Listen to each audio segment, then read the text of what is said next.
Alrighty, we are live. This is a very serious live stream. I'll definitely going to talk about this, but right now I'm gonna have to go get something before oh, sorry, I kept my audio on for some reason. I am going to talk about this setup here in just a few minutes. I'm gonna go ahead and get my phone charger because my phone's about to die. I just started streaming just recently. I'm gonna make sure everyone gets comfortable. We'll definitely be live. I'll definitely be live for like an hour. So I'll be right back. I'm gonna go get my charger.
Hello, Kindle. Sorry, I was just AFK.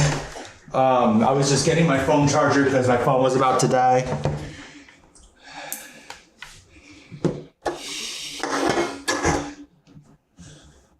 If you're now just tuning in, we are going to be talking about the severe weather potential for tomorrow and what the future weather looks like, because we are entering an active pattern.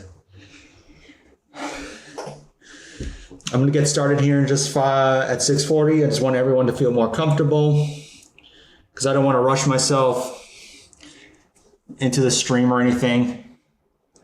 I think it's necessary to talk about this later. I just want everyone to be comfortable. I'm glad I'm following you on YouTube. I love storms too. Yeah, I'm glad you follow. I'm glad you do, because me and Caden, we do plan on making this channel successful in the future. I wouldn't say like right now or in the next, I wouldn't say in like 2025. I'd say in 2025 it's going to be like a hit or miss for this channel. But definitely for the fall tornado season, it's just getting started for our channel. So we definitely need more support on this. Got 6 people watching. Hello, everyone who is just tuning in.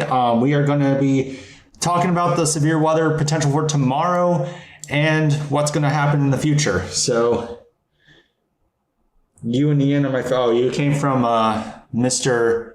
Wedge's channel. I do plan on chasing with him in the future soon, but I don't know when. It could be next year once tornado season comes back.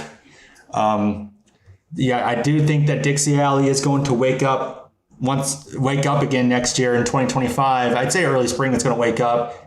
Hopefully not in a big. I don't think it's going to be. I don't think it's going to wake up in like a big way. I think it's just going to wake up in like in a short way. And yeah, Dixie will be back to normal. Mustang, Oklahoma here. I think I've been to Mustang before. I think it was like back in like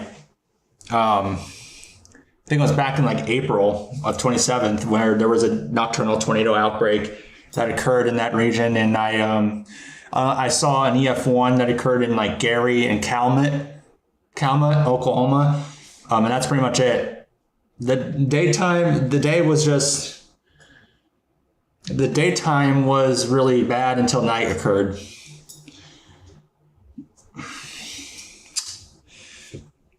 If you're now just tuning in, let's leave a like on the stream. Definitely will help the algorithm out and hopefully alert more people, because tomorrow could be a big day. I'm just saying.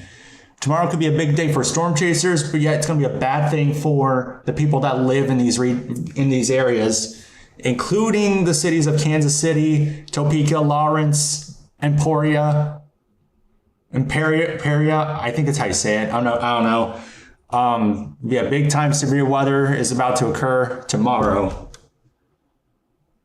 We don't need a Dixie year.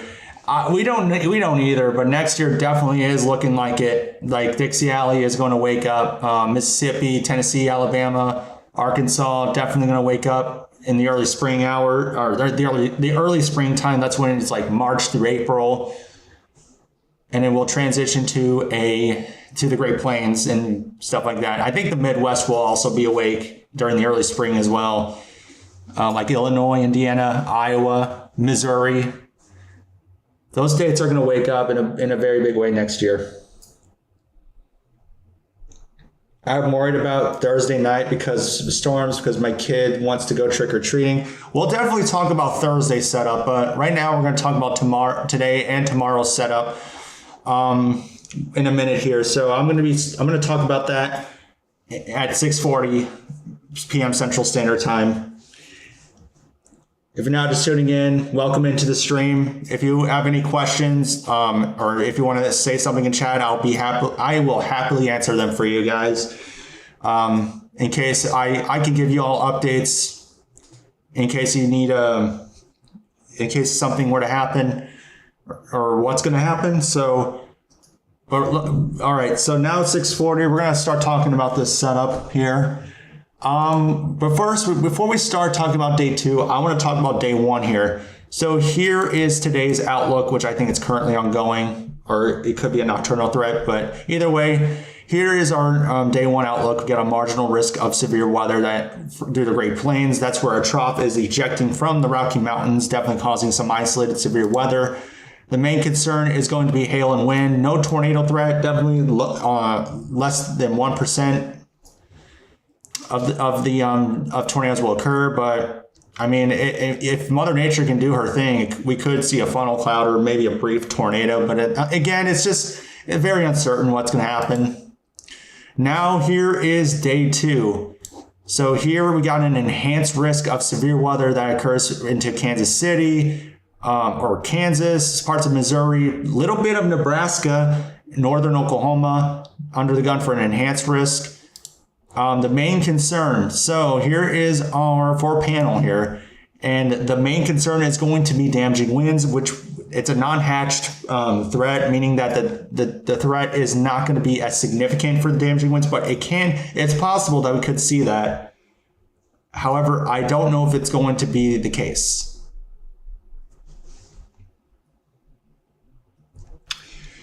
Anyways, I was just checking on chat. And here is our tornado threat. I'm going to zoom in a little closer to that so you can all see it a little better. Here is our tornado threat. You can see we got a hatched area right here, meaning that we could see EF2 plus or higher in around Kansas. I think Kansas is the main play if we do get some supercells capable of producing all hazards. Definitely not out of the question.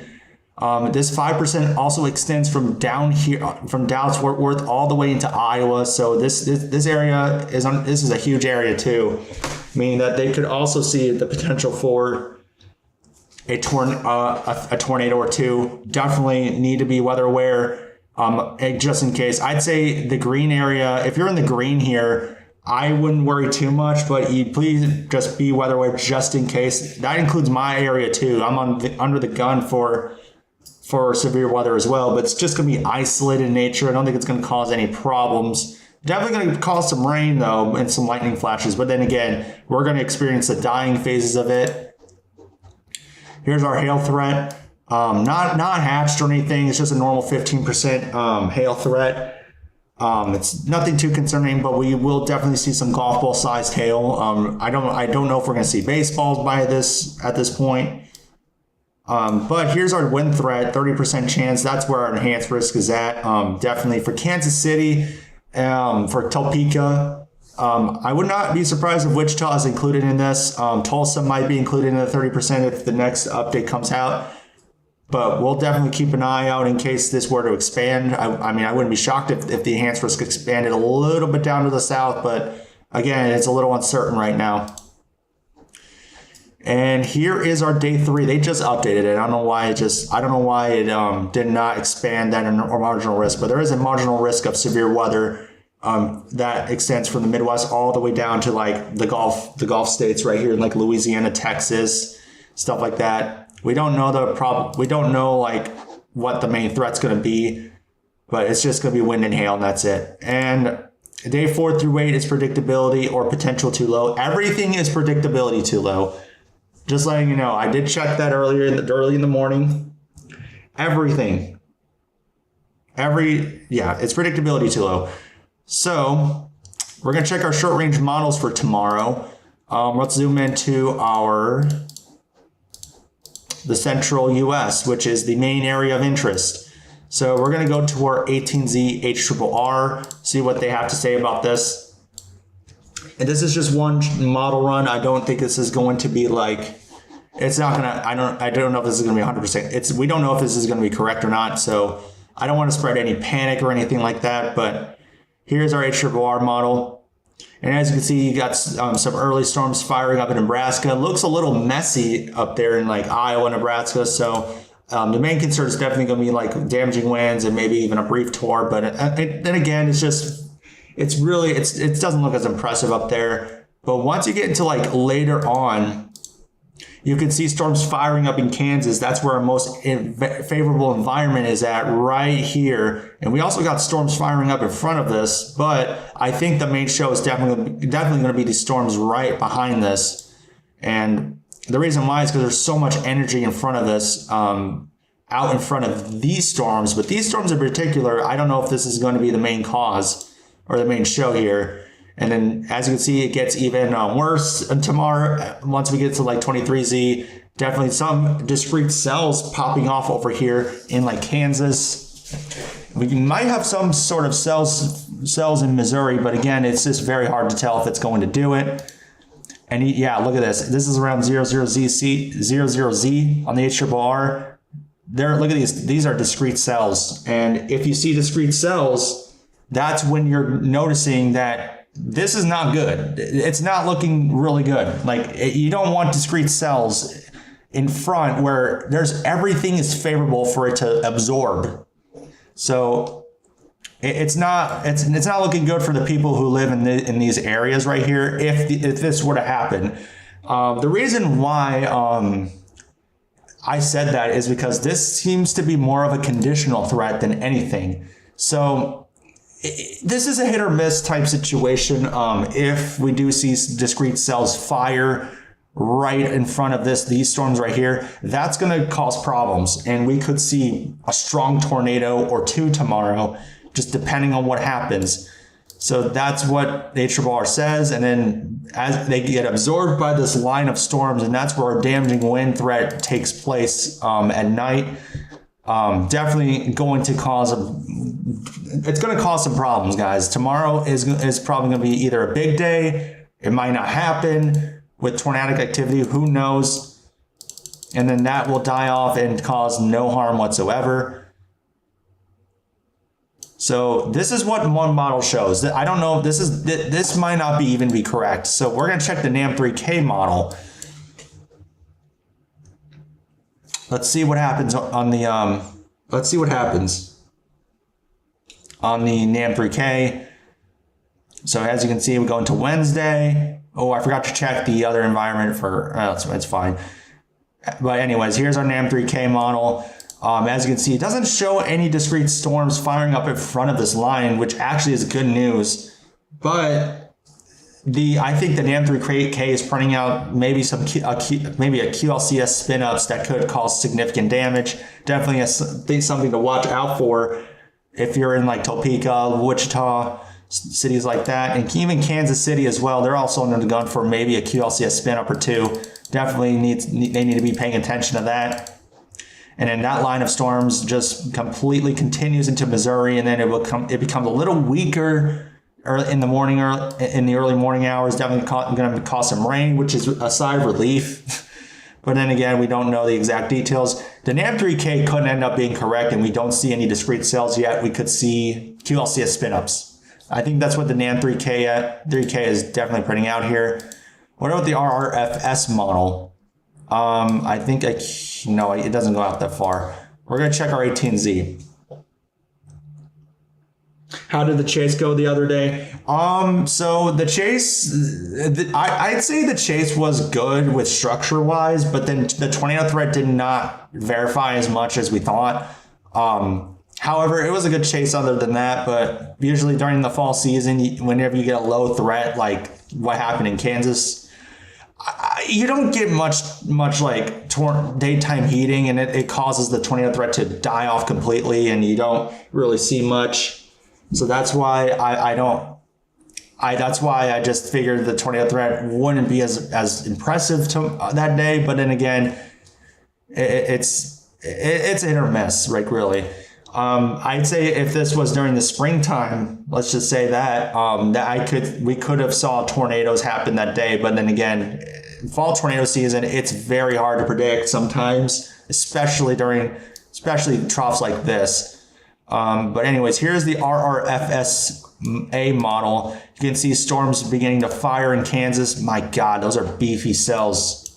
Look at these cells right here. That has the chance of producing tornadoes. If you go in the Charlie end of the line here, definitely a sign for that. I also got some cells firing up in front of this line too, which could cause some problems as well. And then it becomes more linear. Basically, the same. The NAM3K does print out the same thing in a way, but it does show more, like a little bit more of discrete cells in front of the line here. But for tomorrow, I think QLCS spin ups is possible, even a strong one or two. I see that happening. Look at that bow out like that. You can see that right there. That is not a good look, because you're going to see like a spin up right here, maybe a spin up right here. This is not a good look at all, because it's getting its own inflow to it. If the QLCS situation happens, another thing I want to point out, forgot to say this. Look at Oklahoma. We got discrete cells occurring down there, and that could spark some severe weather down there as well. It's also a conditional threat in Oklahoma. So if these cells were to fire, it's going to cause all hazards to be possible. We could see a tornado or two down there. That's what I said. Why you guys need to be, if you're in a 5% or even a conditional threat, you need to be weather aware. Definitely a sign of that. And then that will go away. Does the same thing. So apparently, let's look at the wrap here. Actually, I'm going to look at the HRRR here. Let's look at our STPs. Here's our STPs for the HRRR. We're going to take a look at the soundings here. So here is what it looks like at 21Z. That's when storms begin to fire and STPs start to climb up a little bit in Kansas. I think they peak at this time here around 00Z to 01Z. Got our peak over here. So let's look at the sounding here, and my goodness, that's a hodograph. That's a hodograph. Shear looks pretty good. Our temperature dew point looked good. Cap's broken. You got the curvature in the wind right there. That's where it's looking pretty good. Our cape's pretty good as well. The recape isn't as good, but still, we could still see supercells fire in that region. Are you chasing tomorrow? Okay, so I forgot to answer that, but thank you for asking me that. The answer is no. I'm not going to chase this tomorrow. The reason why is because this is a very conditional setup, and usually whenever it comes to conditional setups, they don't do as well during the fall. If this was during the springtime, I would definitely go after this, but apparently it's a conditional threat, so I'm not going to risk it, or I'm not going to get baited here. I'm not going to go. But if the 00Z HRRR uptrends, I'll think about it. But again, it's very conditional either way. Wow, look at this. The STP is this is at max. Holy cow. Wow, 3K's much higher. If the HRRR is right, this is going to cause problems. The tornado threat's going to ramp up. All right, have a good one, Tornado Explorer. Thank you for tuning in. Dew point and temperature, pretty good. Man, that is just looking tasty tomorrow. If we do get discrete cells, the HRR is pretty aggressive for tomorrow. What about like Kansas City? Let's look at that area. I mean definitely a little bit. Definitely something. Kansas City could see a tornado or two. Let's look over here. Oh, that's contaminated. All right, let's not look at that anymore. What about over here? I'm gonna try to find the sounding that I found earlier. We're over here. This probably is no. Hold on, I'm trying to find there was a PDS sounding here. There was a PDS tornado sounding, which I don't know where it's at.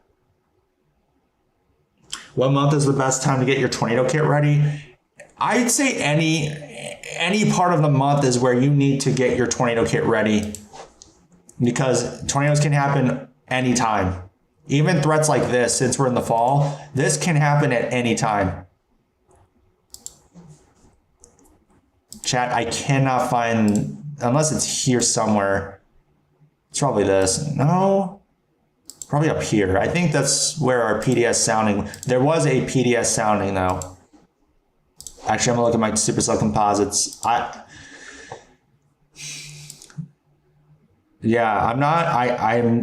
swear I saw a PDS sounding somewhere here.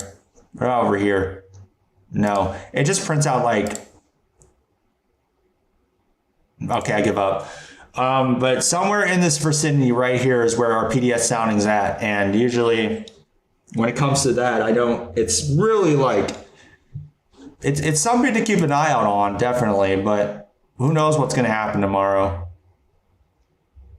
These photographs are huge. Oh yeah, by the way, big time hailers tomorrow. There are some big time hailers, definitely.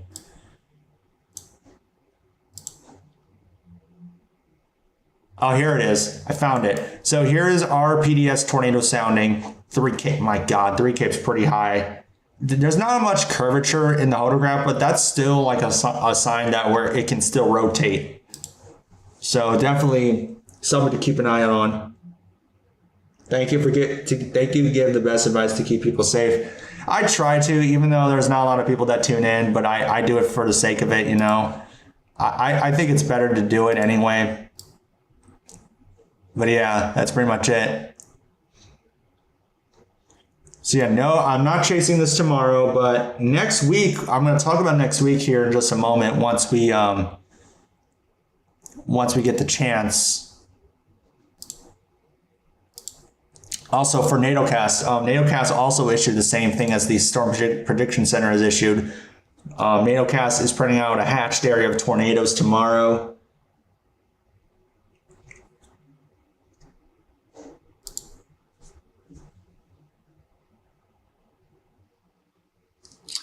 All right, let's check. You and Ian are both the dynamic duo. Me and Caden are actually the dynamic duo. No offense to my friend Ian, but me and Caden are really the dynamic duo. Caden made this channel, and I am trying to make it grow a bit before we end up chasing together next year, which is going to be fun. Supposedly, I think June of next year is going to be active, very, very active. Because of Enzo. We're going to be in a neutral phase and La Nina's going to die out. And I think June will be very active. Let's see here. Okay, that's what's printing out. If you're now just tuning in, we're talking about the severe weather potential for next week and maybe tomorrow. I think I already discussed about tomorrow. If anyone wants to ask me questions about tomorrow, feel free to. But right now, I'm going to check the long-range model, see what what it looks like way far out. But anyways, here is what it looks like according to the GFS. Got this trough right here. Definitely uptrended a lot. Look at this. This is a negatively tilted trough. It used to look positively tilted, but now the tilt looks even better. And it's no longer, it doesn't show a flat jet stream anymore, which is, it's actually a good setup for severe weathering like Kansas and stuff like that. Definitely a sign that uptrended so much, and then that will go away tomorrow. I wouldn't rule out a slight risk for day 3. I wouldn't rule that out, but again, it's quite uncertain what the GFS is printing out and stuff like that. But as we go into the future, this is November. This is after Halloween. As you can see, we got this trough right here, which, my goodness, this is big. This is a big trough. And then, oh, what the heck? Okay, here we go. So here's this trough right here. And wow, look at that. It just dips straight down south into like Utah, Colorado. It's over the Rocky Mountains. The low level jet is just 106 knots. Oh my God. 108 knots. I think this is where our interest is going to be at, pretty much in Missouri, Oklahoma, for next week. This is around Monday.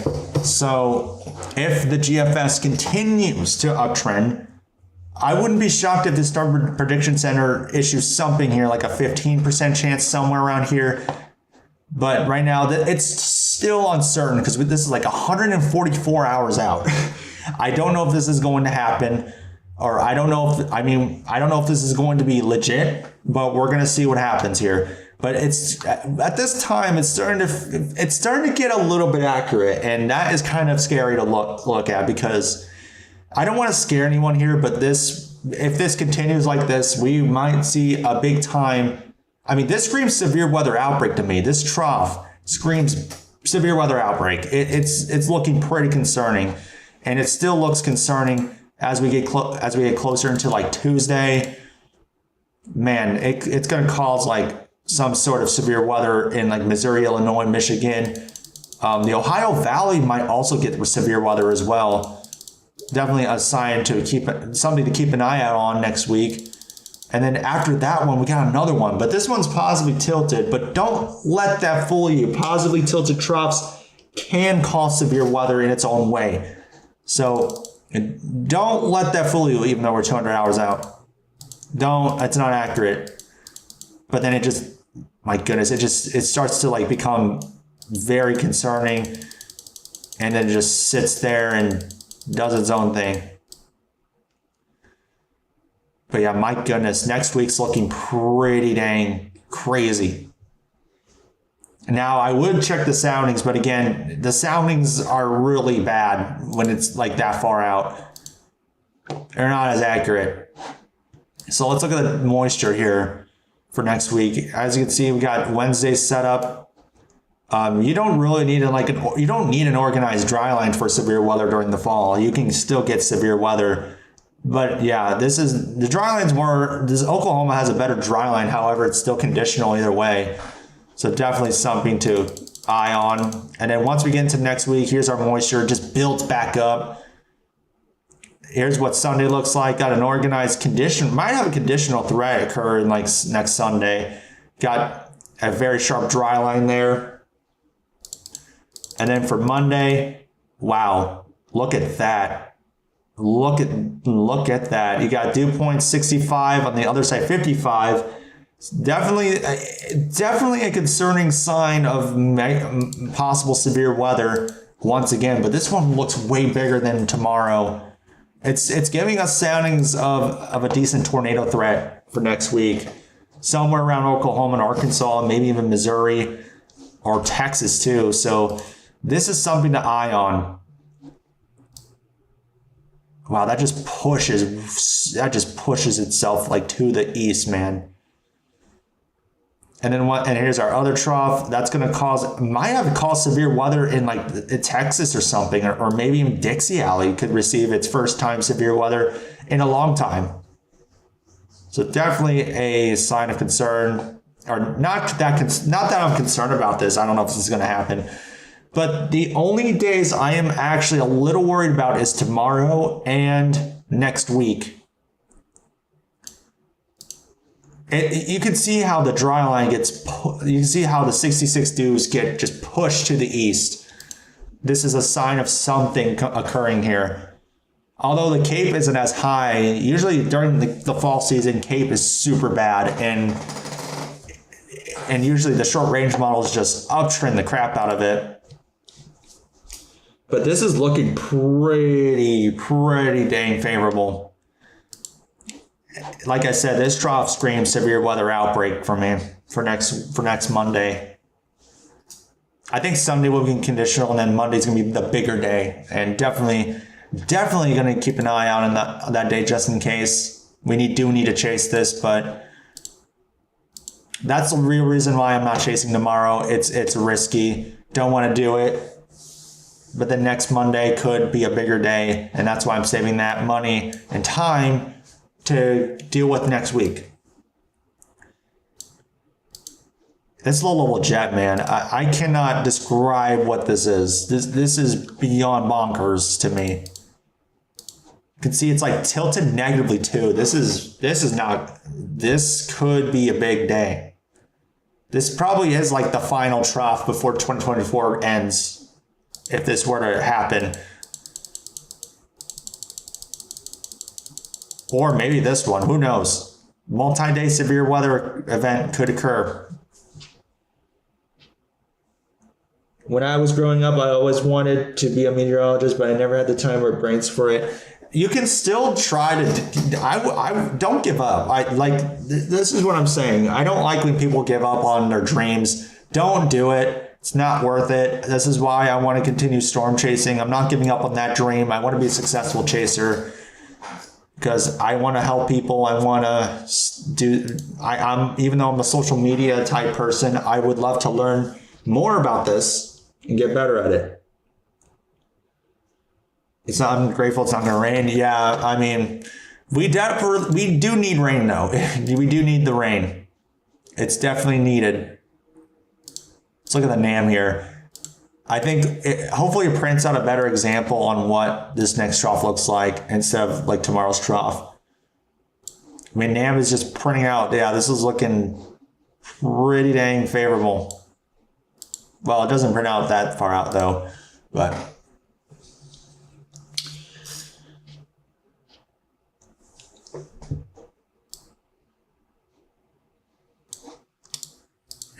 this is our new HRRR. Well, it can't go out that far, which sucks, but it is what it is. So our graph. Actually, let's look at the European. Actually, let's go in the European. I forgot to check that. So European model.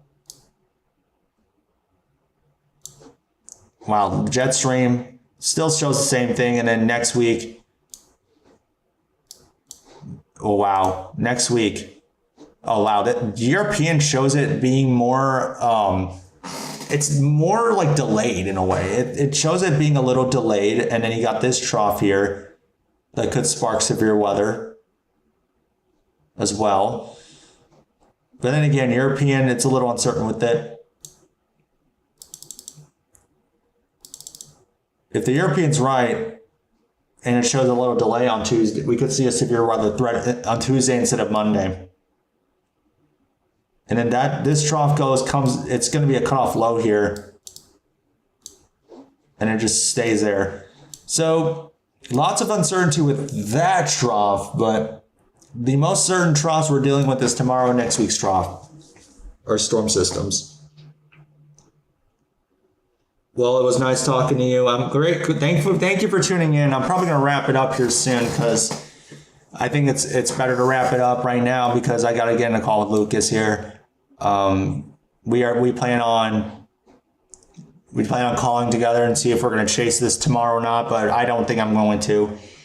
It doesn't look really that good. And if you're now just tuning in, I'm probably gonna wrap this stream up because right now, it's just not. I mean, I just have nothing else to talk about. But if you have any questions and if you're concerned about the severe weather potential for tomorrow, feel free to ask me that in chat. I'll gladly answer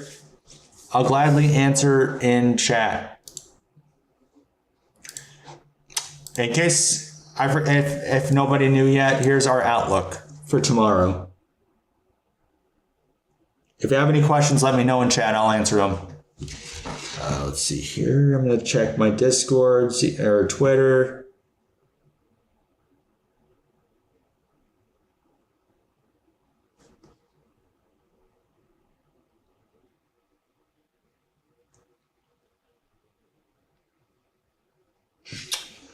Give it like 3 to 4 minutes. See if anyone has any questions, and I'll answer them in chat. If not, I'll wrap the stream up.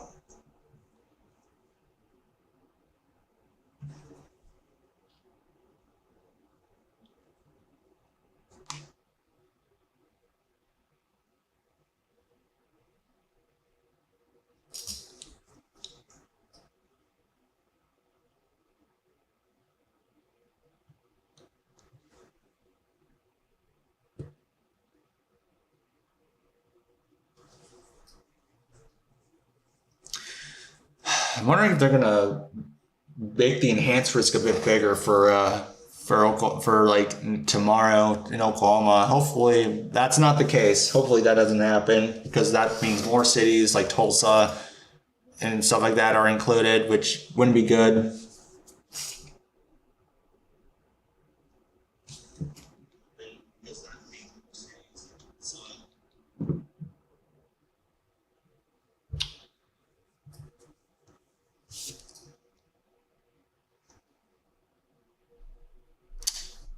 Oh yeah, these temperatures. We are in a very active weather pattern. Cooler, it's gonna be cool in the west, warmer in the east. That's a very active weather pattern. Same thing for 8-14, 6 through 10 precipitation. It's coming back. No more droughts, except for in California, but no more droughts. Hopefully, I can't stand droughts. I want rain. Here's our hazards. We got some red flag warnings, warnings out there. We got wind advisories, high wind warnings. We got some winter storm warnings and stuff like that. Even freeze watches and warnings as well. We're definitely experience more snowstorms soon. But hopefully we don't have to experience like crazy stuff. But except for severe weather. Severe weather is already the crazy part. There's our Storm Prediction Center outlook. Why do I want to report my own stream? That would be crazy. So I forgot to look at the description. So it says strong to severe thunderstorms capable of producing large hail damaging wind gusts and a few tornadoes. They did not include strong tornadoes, EF2 plus or anything like that. The reason why I'm not chasing this is because they're saying a few tornadoes, and that kind of makes me say to myself, this is a conditional threat. Which honestly does look conditional to me. It does talk about Kansas here. Oklahoma and Texas, storm development should occur not until after dark. So this Oklahoma and Texas are going to be nocturnal tomorrow night. We could see an all hazards risk across Oklahoma into northern Texas. Dallas Fort Worth could get included in this. So yeah, Oklahoma and Texas, watch out for nocturnal storms. Definitely, nocturnal tours are not fun to play around with either. They can cause big time problems. Usually nocturnal tornadoes are the most deadliest because of because everyone's asleep at the time. All right, I'm gonna wrap the stream up. I appreciate everyone tuning in. Thank you all so much for giving the channel the support it deserves. Really appreciate it. If anyone else has no any questions, then I'm gonna sign off here. I don't know when the next live stream is gonna be. Probably. It could be Saturday or Sunday. I don't know what's going to happen here, but definitely that's when I plan on streaming next time. So in case we do have an updates on this next trough that's going to occur, like I said before, no chase tomorrow unless something occurs in my mind that I'm like, hey, let's storm chase this. So I won't be chasing this. I'll be sitting at home tracking this down. But I appreciate everyone tuning in. And yeah.